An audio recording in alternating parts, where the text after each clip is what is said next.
in the same human form as they were before. So to the leper, the angel shows up with leprosy, a human being with leprosy that's also poor. To the one who was bald, the angel shows up looking like the person used to look, also poor.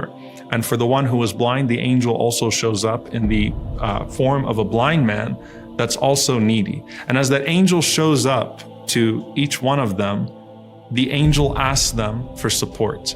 The leper and the bald man deny that they used to be poor, and they say that, that I earned this, and they basically shoo the man away.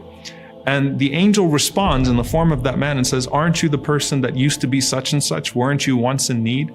And that person denies that they were ever poor in the first place. And so the arrogance has overtaken them, and they've forgotten the blessing of Allah subhanahu wa ta'ala. So the angel says back to them, if you are lying, then may Allah subhanahu wa ta'ala return you to what you were before.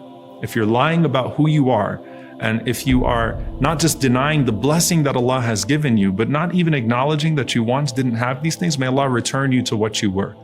But the blind man passed the test. The Prophet ﷺ said the blind man, as soon as he saw that person in his own form that he used to be, he says to the man, who is of course an angel, go ahead and take from this property whatever you want, for I was once like you and Allah subhanahu wa ta'ala provided for me. So it's all yours. Whatever you want, go ahead and take it. And subhanAllah, the scholars say this is the one out of the three that actually had the most severe predicament, right? But look at his humility, and he says, just go ahead and take it all. I used to be like you, without even being asked. I used to be like you and Allah subhanahu wa ta'ala provided for me. So therefore, I'm providing for you whatever you want from this, because this is all the blessing of Allah subhanahu wa ta'ala. And the angel responds and says, keep your property with you. فَقَدْ رَضِيَ اللَّهُ عَنْكَ وَسَخِطَ عَلَى صَاحِبَيْكَ. Keep your property with you, because verily Allah is pleased with you and angry with your two companions. And so the two companions lost everything that they had and were restored back to their position with the dua of the angel.